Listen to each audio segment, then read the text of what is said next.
Bienvenue dans le podcast À la recherche de l'être.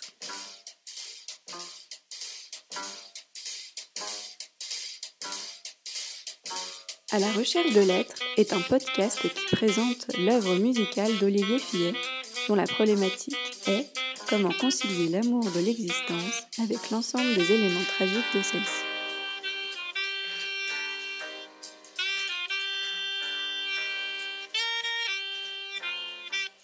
L'auteur a cherché des réponses dans la philosophie, la psychologie, la psychiatrie et les traditions spirituelles.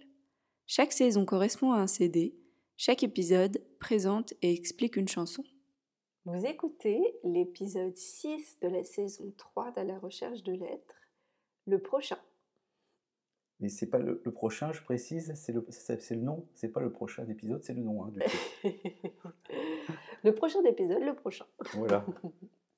Alors, est-ce que tu peux nous faire écouter la prochaine chanson ? Oui. Allons-y pour le prochain. Oui, aimer un étranger comme soi-même. Alors je dois m'interroger, quel dilemme. Si le moi est haïssable, pour moi il est vénérable.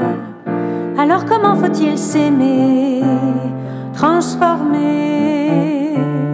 Mais je ne sais aimer que moi, plus que tous les autres, c'est mon droit.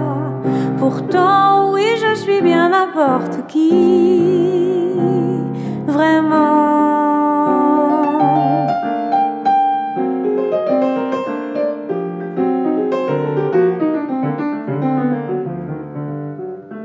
Si tu arrives à t'aimer vraiment comme tu es, t'aimer dans ta banalité, comme tu es, alors plus de dilemme, possibilité d'aimer n'importe qui comme toi-même.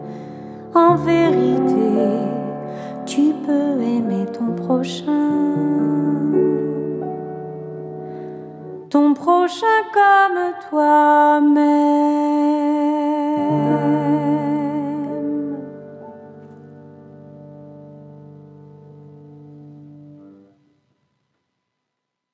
Merci beaucoup pour cette belle musique et ces belles paroles que tu vas nous lire si tu le veux bien. Oui, alors, le prochain. Alors, en fait, avant, il y a une phrase juste avant qui ne fait pas partie de la chanson, mais ça permet d'expliquer. Aimer un étranger comme soi-même, cela implique comme contrepartie s'aimer soi-même comme un étranger. C'est une phrase de Simone Weil, avec un W, la philosophe. Oui, aimer un étranger comme soi-même, alors je dois m'interroger. Quel dilemme! Si le moi est haïssable, pour moi il est vénérable. Alors comment faut-il s'aimer? Transformer? Mais je ne sais aimer que moi. Plus que tous les autres, c'est mon droit. Pourtant, oui, je suis bien n'importe qui, vraiment. Si tu arrives à t'aimer vraiment comme tu es, t'aimer dans ta banalité, comme tu es, alors, plus de dilemme, possibilité d'aimer n'importe qui comme toi-même. En vérité, tu peux aimer ton prochain comme toi-même.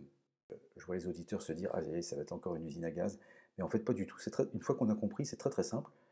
Et il ne faut pas oublier que si je parle beaucoup de l'Évangile alors que je suis athée et pas catholique, c'est parce que l'Évangile imprègne notre civilisation. Et d'ailleurs, Frédéric Lenoir l'a montré dans un livre qui s'appelle « Le Christ philosophe ». Il faut rappeler que l'Évangile est à la base de la Déclaration des droits de l'homme. Ça, c'est hyper intéressant. C'est hyper intéressant. Donc, en fait, je conseille ce livre. On est baigné dedans. Voilà, je conseille ce livre de Frédéric Lenoir. Je rappelle que cette phrase est tirée d'un livre de Simone Weil, La pesanteur et la grâce, et que moi, l'explication, comme je le dis, je ne l'ai pas trouvée tout seul comme d'habitude. C'est encore une fois André Comte-Sponville, dans un livre qui s'appelle Le goût de vivre.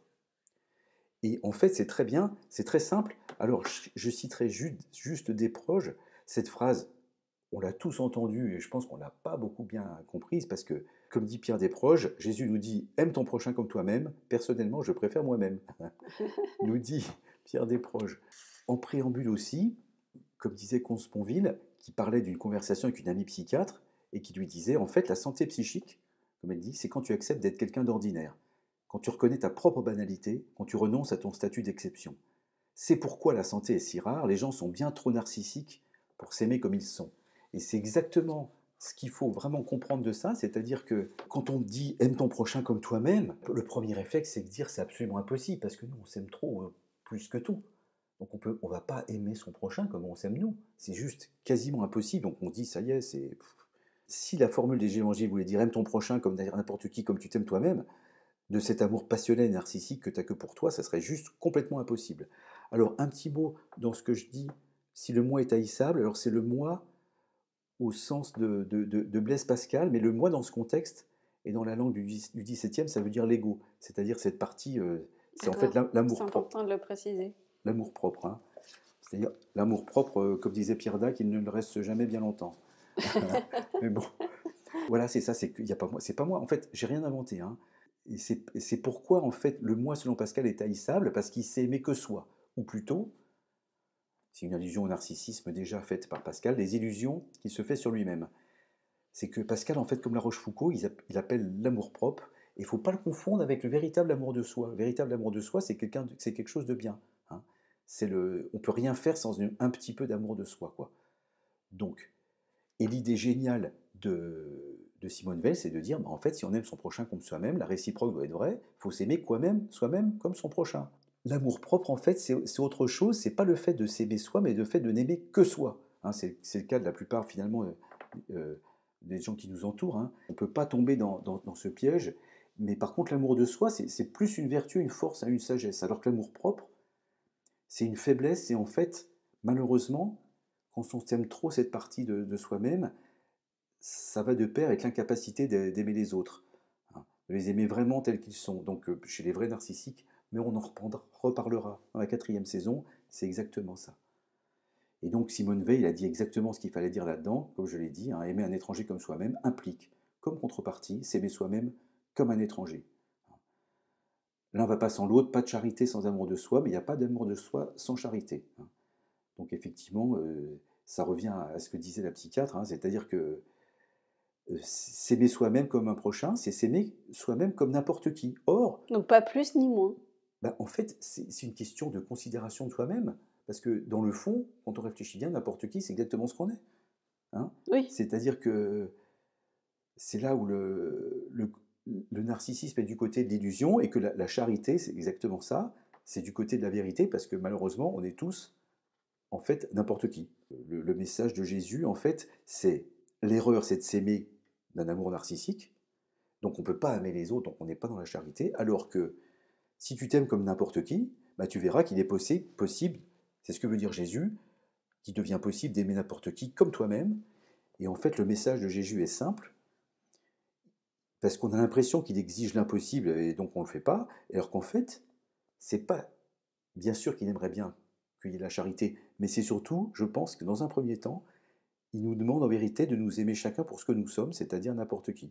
Et oui, donc, en fait, c'est pas d'avoir de l'amour pour n'importe qui, c'est juste te considérer comme n'importe qui. C'est-à-dire que l'amour, la charité, ne peut pas exister s'il y a un peu de narcissisme et si on s'aime trop d'amour, s'il y a trop d'amour propre, c'est de considérer qu'on est n'importe qui. Voilà, c'est-à-dire qu'à partir du moment où il considère qu'on est n'importe qui et qu'il faut qu'on s'aime comme n'importe qui, et ben dès lors, logiquement, banalement, on pourrait aimer n'importe qui comme nous-mêmes. C'est ça ce qu'il voulait dire en fait, c'est arrête de te la péter, considère que tu es n'importe qui, aime-toi comme n'importe qui, et tu verras qu'après les choses, ça ira mieux, parce que c'est ce qu'il pressentait, mais malheureusement, l'essentiel de son discours a quand même pas été bien compris, ce qui est bien dommage. Parce qu'il a fallu quand même, je renvoie les auditeurs à la saison 2, René Girard, et puis c'est vrai Simone Veil, pour que je comprenne ça, mais si j'avais pas lu ces auteurs-là, j'aurais jamais rien compris de ma vie. Et j'aurais toujours considéré l'évangile comme un truc un peu bizarre pour gens un peu perchés. Donc en fait, pas du tout. Je rappelle que Spinoza disait que Jésus-Christ est le plus grand des philosophes, et dans sa tête, ça voulait dire qu'il a compris des vérités humaines, qu'il est dans la vérité, c'est-à-dire qu'il a bien compris comment fonctionnait l'humain. Et Brassens, qui est pourtant pas réputé spécialement bigot, disait Jésus-Christ c'est le plus grand des poètes. Un peu pour la même raison, parce qu'il dit des vérités sur la nature humaine que personne d'autre n'a pu le dire avant lui. Eh bien, c'est, encore une fois, hyper puissant. Moi, j'ai pareil, rien à ajouter. Est-ce que toi, tu as des choses à ajouter? Non, je voulais juste, comme d'habitude, remercier les musiciens et me remercier Claire de me donner la parole pour dire des choses qui, je trouve, sont assez simples finalement et assez importantes. Mais c'est vrai que cet aspect de religion qui en soi, en fait, n'est pas vraiment de la religion au final. C'est de la religion parce que ça nous relie, mais c'est de bon ton d'être contre. Et c'est dommage parce que dès que tu parles de religion, tu as tout le monde qui se dresse, alors qu'en fait, il y a quand même des choses qui sont dites. C'est pas pour rien. Si si ça rallie autant de gens, mais c'est même qu'il y a maintenant, s'il y a peut-être des autant de choses gens qui sont ralliés à ça, c'est qu'il y a quand même quelque chose qui se passe. Hein. C'est pas uniquement la promesse d'un paradis, c'est pas ça. Hein. C'est que ça, c'est comme disait Simone Weil, l'évangile, avant d'être une théologie, c'est avant tout une anthropologie, c'est-à-dire que ça explique le comportement humain. Simplement, il a fallu René Girard finalement pour comprendre ce que voulait dire Jésus. C'est ça. Bien, merci beaucoup. Merci Claire. Merci beaucoup d'avoir écouté cet épisode. Nous espérons sincèrement qu'il vous a plu. Si c'est le cas, n'hésitez pas à aller nous suivre sur notre compte Instagram à la recherche de lettres et à nous mettre des petites étoiles sur les différentes plateformes d'écoute. À bientôt dans À la recherche de lettres pour un nouvel épisode.